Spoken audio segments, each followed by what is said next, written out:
Senhor esteja convosco. Ele está no meio de nós. Proclamação do Evangelho de Jesus Cristo segundo João. Glória a vós, Senhor. Naquele tempo, disse Jesus aos seus discípulos: pouco tempo ainda e já não me vereis. E outra vez pouco tempo e me vereis de novo. Alguns dos seus discípulos disseram então entre si: o que significa o que ele nos está dizendo? Pouco tempo e não me vereis, e outra vez pouco tempo e me vereis de novo? E eu vou para junto do Pai? Diziam, pois, o que significa esse pouco tempo? Não entendemos o que ele quer dizer. Jesus compreendeu que eles queriam interrogá-lo. Então disse-lhes: estais discutindo entre vós, porque eu disse pouco tempo e já não me vereis, e outra vez pouco tempo e me vereis? Em verdade vos digo, vós chorareis e vos lamentareis, mas o mundo se alegrará. Vós ficareis tristes, mas a vossa tristeza se transformará em alegria. Palavra da salvação. Glória a vós, Senhor. Meus caros irmãos e irmãs, suponho que já fique claro para todos, como durante o tempo pascal, as leituras, sobretudo Atos dos Apóstolos, que nos contam fatos acontecidos depois de Pentecostes, e o Evangelho, que umas poucas vezes nos trouxe fatos acontecidos depois da ressurreição do Senhor, mas logo foram retomadas passagens que falam dos últimos dias de Jesus, e isso vai se sobrepondo. Então, na primeira leitura, Atos dos Apóstolos, nós vimos mais um episódio da implantação da primeira igreja ou das primeiras comunidades. E no Evangelho de hoje, nós damos um salto para trás e vemos Jesus ainda se despedindo dos seus discípulos, portanto, chegando próximo já dos tempos da sua paixão, em que ele diz algo que para nós, depois da Páscoa, é algo muito simples, né? É um pouco de tempo e não me vereis, mais um pouco de tempo e me vereis de novo. E depois a explicação que ele dá, vós sentireis tristeza, mas a vossa tristeza se converterá em alegria. O fato é que essa dinâmica da liturgia nos ajuda a perceber como que toda a vida de Jesus é um único mistério, ou uma série de mistérios concatenados, e assim, aos poucos, nós vamos tendo uma visão mais completa da realidade e da obra do próprio Senhor. É interessante que nos Atos dos Apóstolos nós percebemos como que a caminhada da igreja nascente não foi uma caminhada apoteótica, grandiosa. Embora na manhã de Pentecostes, São Pedro, numa tacada, converteu mais de 2.000 pessoas, a gente percebe como que existe um trabalho de formiguinha muito grande, como é o caso, por exemplo, da conversão daquele eunuco, servo da rainha de Candace. Quando Filipe se aproxima dele, explica-lhe a passagem que ele estava lendo e ele ministra o batismo. Era a evangelização de uma única pessoa. Outras vezes nós vemos Paulo sendo rejeitado nas sinagogas pelos próprios judeus. Na leitura de ontem, nós vimos o primeiro fracasso assim estrondoso de Paulo, quando ele vai a Atenas, a capital cultural da época, e ele vai no Areópago, que era aquele centro onde os intelectuais se reuniam, os filósofos se reuniam para discutir assuntos de interesse da atualidade. E ali Paulo, inclusive, faz um esforço, a gente chamaria de inculturação, quando ele se serve da cultura daquele próprio povo, fala, andando no meio das vossas cidades, eu vos vejo os mais religiosos de todos, porque ali até um altar dedicado ao Deus desconhecido existe. Pois é esse Deus desconhecido que eu vos anuncio. Até aí estava tudo bem, mas na hora que ele fala da ressurreição de Jesus, que Jesus tinha sido ressuscitado dos mortos, houve uma vaia e as pessoas simplesmente começaram a sair e dizendo: sobre isso a gente vai te ouvir em outra ocasião.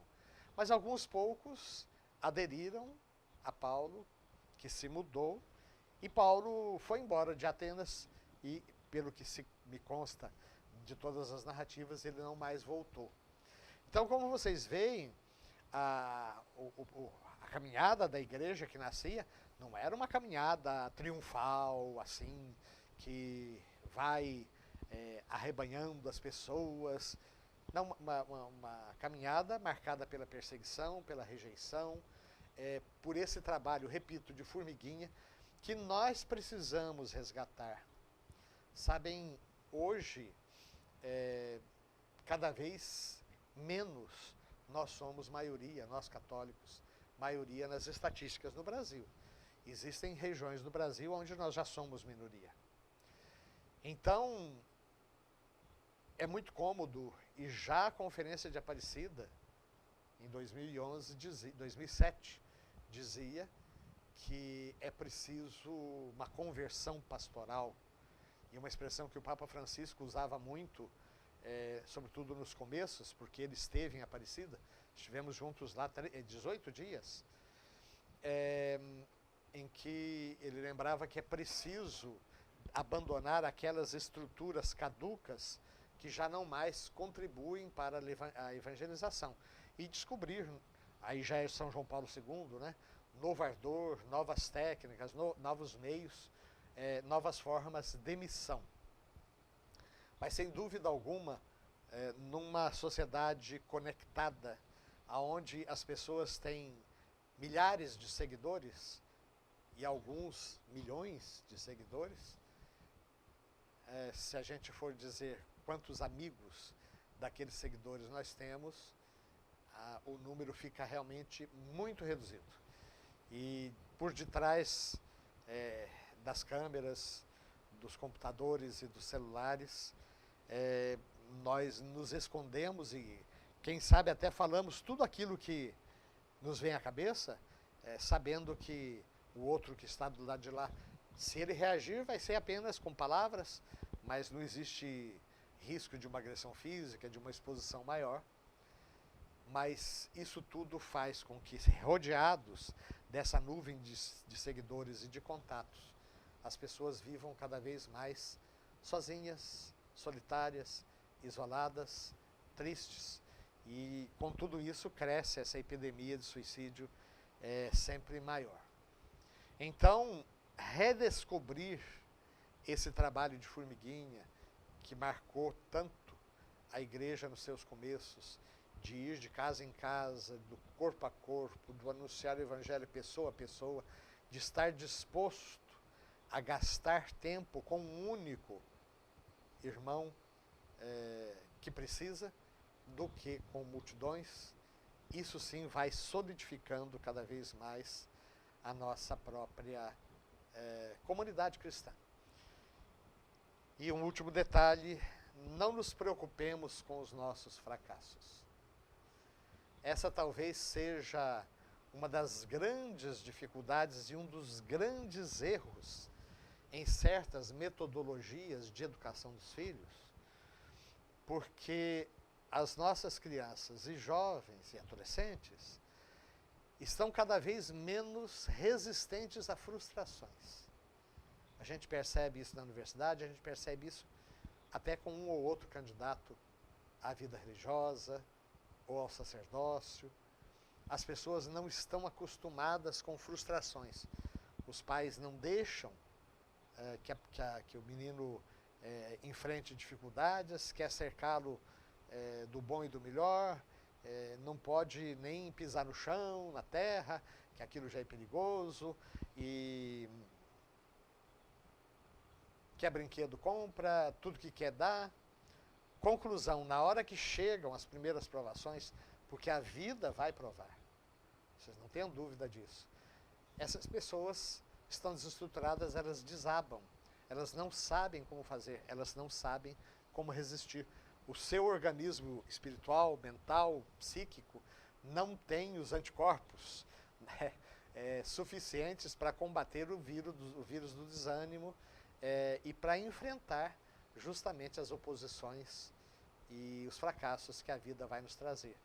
E o fracasso deveria ser, como foi para Paulo e como foi para o próprio Jesus, que a crucifixão era o retrato de um fracassado.